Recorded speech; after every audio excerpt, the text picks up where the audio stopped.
నమస్కారం. నేను మీ జాహ్నవి. మనతో ఉన్నారు sun spiritual society founder, vegetable therapist, సూర్యోపాసకులు విక్రమాదిత్య గురూజీ. అయితే అమ్మ ఆవకాయ అన్నం ఎవరికి ఇష్టం ఉండదు చెప్పండి? అందరికీ ఇష్టం కదా. మరి ఆవకాయ అన్నం మన జనరేషన్ లో మనం బాగా తిన్నాం, ఆ రుచులు మనకు తెలుసు. కానీ ప్రజెంట్ నిజంగా ఆవకాయ అన్నం మన పిల్లలకి మనం రుచి చూపిస్తున్నామా? అమ్మో కారం అంటున్నామా? అసలు ఆవకాయ తినచ్చా, తినకూడదా? పచ్చళ్ళు, వాటి వల్ల కలిగే లాభాలు, ముఖ్యంగా ఆవకాయ వల్ల కలిగే బెనిఫిట్స్ ఏమైనా ఉన్నాయా, కలిగే నష్టాలు ఏంటి, ఇవన్నీ కూడా డీటెయిల్ గా ఒక్కసారి గురువుగారి మాటల్లో డీటెయిల్ ఇన్ఫర్మేషన్ తెలుసుకుందాం. నమస్కారం గురువుగారు. సూర్యోస్మి తల్లి. ఆవకాయ అన్నం చాలా ఇష్టంగా వేడి వేడి అన్నంలో ఆవకాయ నెయ్యి వేసుకుని ఒక్కొక్క ముద్ద తినే రోజులు ఇప్పుడు ప్రస్తుతం మిస్ అవుతున్నాం. మనం తిన్నాం, ముందు జనరేషన్స్ తిన్నారు, కానీ మన పిల్లలకు మనం పెట్టట్లా. అమ్మో అంత కారమా, వాడి కడుపులో మంట వచ్చేస్తుందని మనమే ఆపేస్తున్నాం. సో అసలు నిజంగా ఆవకాయ తినచ్చా, తినకూడదా? దానివల్ల లాభాలు ఉన్నాయా, నష్టాలు ఉన్నాయా? అంటే సహజంగా ఎండాకాలం వచ్చిందనగానే ఊర్లలో అమ్మమ్మలకి నాన్నమ్మలకి ఇది ఒక పెద్ద పని. అలాగే మనవాళ్ళు మనవరాళ్ళు సమ్మర్ హాలిడేస్లో అమ్మమ్మ నాన్నమ్మ ఊర్లు వెళ్ళటం, అక్కడ ఎంజాయ్ చేయటం, ఇవన్నీ సహజంగా జరుగుతూ ఉంటాయి. దానివల్ల ఈ ఆవకాయకి విశేషమైనటువంటి ప్రాచుర్యం వచ్చి ఉంటుంది డెఫినెట్గా. కానీ ఇప్పుడున్నటువంటి పరిస్థితులలో, అంటే మనం మారుతున్నటువంటి కాలమాన పరిస్థితుల ప్రకారం ఇప్పుడు ఈ ఆవకాయ లేకపోతే మాగాయి, తొక్కుడు, ఇలా చాలా రకాల పచ్చళ్ళు, ఇవన్నీ కూడా చాలా ప్రమాదకరంగా ఉన్నాయి, చాలా భయానకంగానే ఉన్నాయి.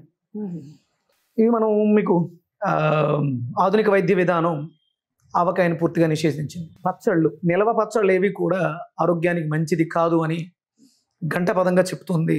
అవి వాస్తవాలు కూడా చాలా మంది చూస్తున్నారు. మరి ఒకప్పుడు అంత బాగా మేలు చేసి ఇప్పుడు అంత హాని చేయడానికి రీజన్స్ ఏమంటారు? సహజంగా నేను నా వీడియోస్లో పచ్చిమిర్చిని, ఎండుమిర్చితో చేసినటువంటి కారాన్ని త్వజించండి అని చెప్తాను. అంటే భారతదేశంలో పచ్చిమిర్చి పూర్వం ఉండేవి కాదు, పచ్చిమిర్చి ఎండుమిర్చి కారం ఉండేవి కాదు. మరి ఆ సందర్భాల్లో ఏం వాడుకునేవారు?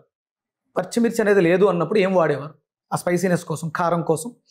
మనకి కారం అనేది క్షార పదార్థం, అది కాస్త కారంగా మారింది.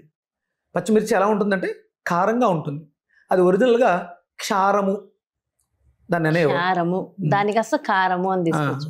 అలాగే ఆ రుచిని వర్ర అనేవారు. వర్ర, మీరు కొంచెం కిందకి వెళ్తే కొంచెం వర్ర ఉంటే ఇస్తావమ్మా అంటారు.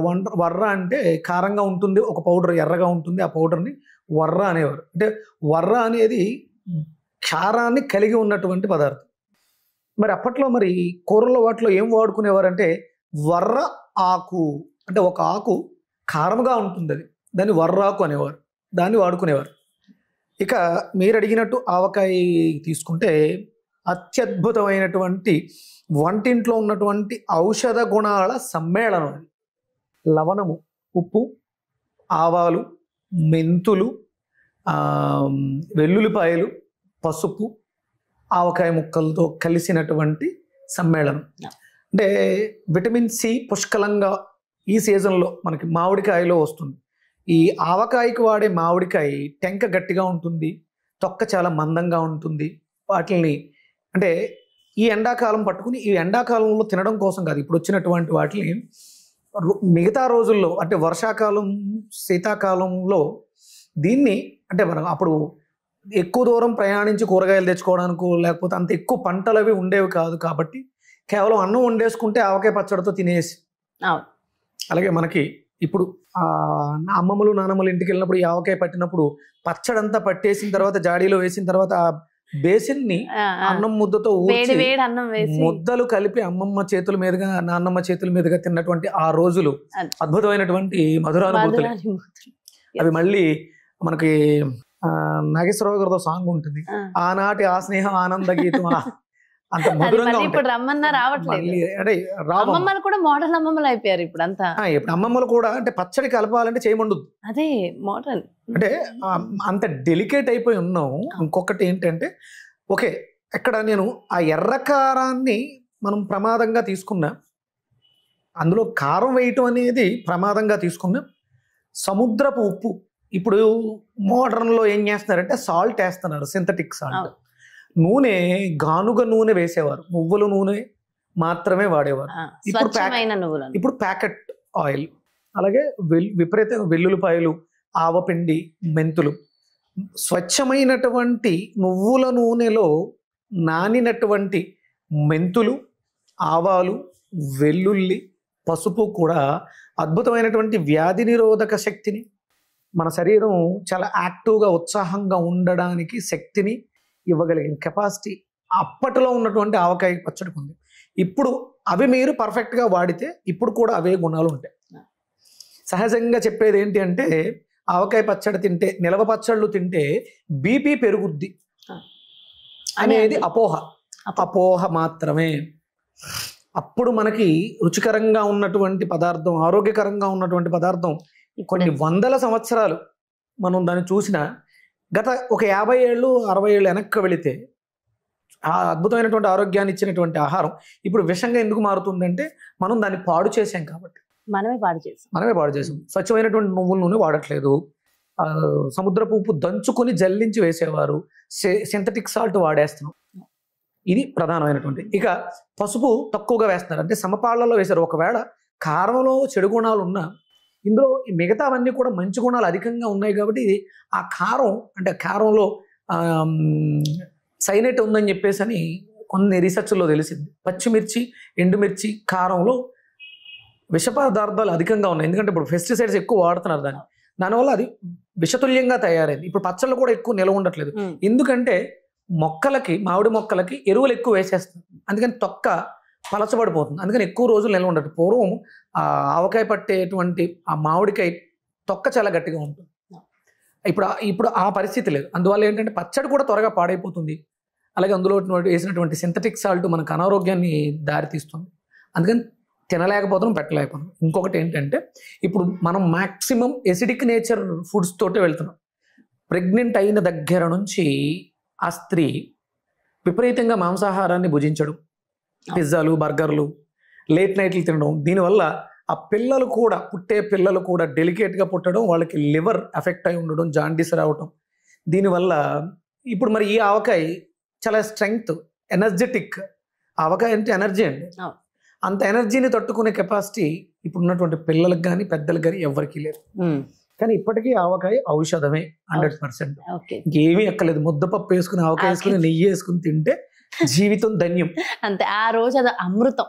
అసలు ఎంత కమ్మగా అంటే అది తలుచుకుంటుంటే తిన్న వాళ్ళకి తెలుస్తుంది. అదే అంటే ఇప్పుడు సమ్మర్లో కాదు, వర్షాకాలం, శీతాకాలం బయట టెంపరేచర్ తక్కువగా ఉంటుంది. అప్పుడు మన లోపల టెంపరేచర్ని పెంచుకోవడానికి ఈ ఆవకాయ అద్భుతంగా ఉపయోగపడుతుంది. మీకు విషయం తెలుసా, పక్షవాతం వచ్చిన వాళ్ళకి ఆ ఆవకాయ ఆ నూనె ఉంటుంది కదా, దానితో మర్దనా చేస్తే త్వరగా రికవరీ అవుతారు. మండుద్ది. ఆ రక్త కణాలకి ఆ స్ట్రెంగ్త్ ఇస్తుంది. ఎర్రగా ఉంటుంది కారం ఒకటి, ఇంకొకటి ఏంటంటే అది బర్నింగ్ సెన్సేషన్. ఇక్కడ అంతా చచ్చుబడిపోయి ఉంటుంది, వాళ్ళకి సెన్స్ ఉండదు. చెయ్యి లేవట్లేదంటే సర్క్యులేషన్ డౌన్ అయిందని. ఒక ఆయుర్వేద శాస్త్రంలో, అంటే మోడర్న్ రీసెంట్గా చేసిన దాంట్లో ఇది చాలా అద్భుతంగా పనిచేస్తుంది. అంటే ఇప్పుడు మనకు ఉన్నవన్నీ క్షార పదార్థాలు. అంటే ఒకవేళ అప్పట్లో ఈ ఎర్రకారం లేకపోయి ఉండొచ్చు, మిరియాల పొడిని నువ్వుల నూనెలో మరిగించి దానితో మర్దనా చేస్తే కూడా సెన్స్, బర్నింగ్ సెన్సేషన్ ఉంటుంది. ఆ చర్మాల్లో నుంచి లోపలికి చొచ్చుకుంటూ వెళ్ళి చచ్చుబడిపోయిన నరాలను ఉత్తేజపరుస్తుందని ఆయుర్వేద శాస్త్రంలో రాయబడింది.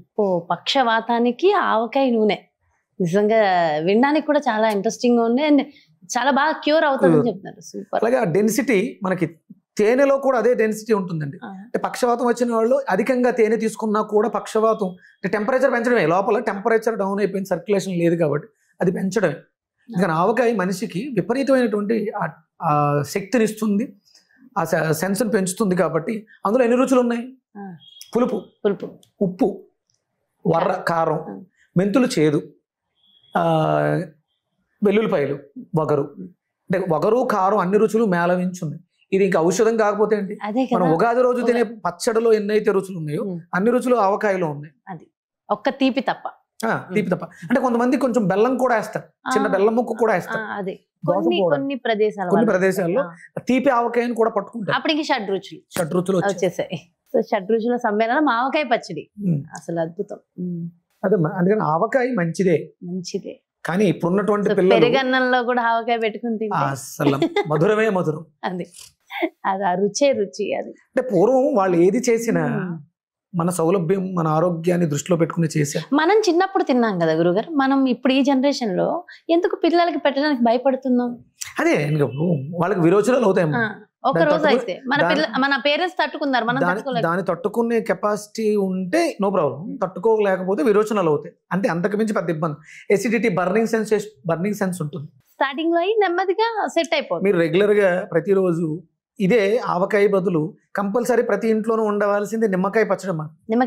నిమ్మకాయ పచ్చడి బాగా పెట్టుకోండి. ఒంట్లో బాగాలేదు, నిమ్మకాయ పచ్చడితో భోజనం చేస్తే ఆహారం హితం అవుతుంది, ఆరోగ్యాన్ని కూడా ఇస్తుంది.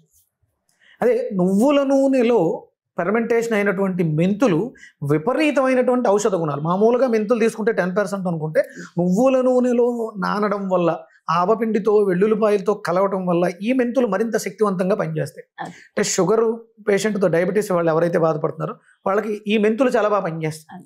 సో వాళ్ళు కూడా ఆవకాయ తింటే చాలా మంచిదే. సో అన్ని రోగాలకి అతి సర్వత్ర వర్జ్యతమ్మ, మితంగా ఏది చేసినా మంచిదే. సో అద్భుతం. నిజంగా ఆవకాయ గురించి చాలా ఇంట్రెస్టింగ్ టాపిక్స్ చెప్పారు Guruji. Thank you so much. Suryasmita. చూసారు కదండి, మరి ఇది ఆవకాయ అన్నం వల్ల కలిగే లాభాలు. పక్షవాతాన్ని కూడా క్యూర్ చేసే శక్తి ఆవకాయ నూనెలో ఉంటుందట. మరి డయాబెటీస్ ఉన్న వాళ్ళకి కూడా చాలా బాగా సూట్ అవుతుంది. సో డెఫినెట్ గా ఆవకాయని మనం తినడమే కాదు, మన పిల్లలకి కూడా ఒక్కసారి చక్కగా రెగ్యులర్ గా పరిచయం చేద్దాం. అది అతి కాకుండా జాగ్రత్తగా వాళ్ళకి కూడా మనం ఏవైతే టేస్ట్లు రుచి చూసామో అవన్నీ మన పిల్లలు ఈ జనరేషన్ కి కూడా మనం అలవాటు చేసి వచ్చే జనరేషన్స్ కి కూడా ఇవన్నీ కూడా కంటిన్యూ అయ్యేలా చేద్దాం. చక్కటి ఆయుర్వేదం, మంచి ఆరోగ్యం, మంచి ఆనందాన్ని మన పిల్లలకి కూడా ఇద్దాం. సో చాలా ఇంట్రెస్టింగ్ టాపిక్. మీ అందరికీ నచ్చిందని హార్ట్ఫుల్ గా కోరుకుంటూ మరి బ్యూటిఫుల్ కాన్సెప్ట్ మళ్ళీ మీ ముందుకు వచ్చేస్తాను. నమస్తే.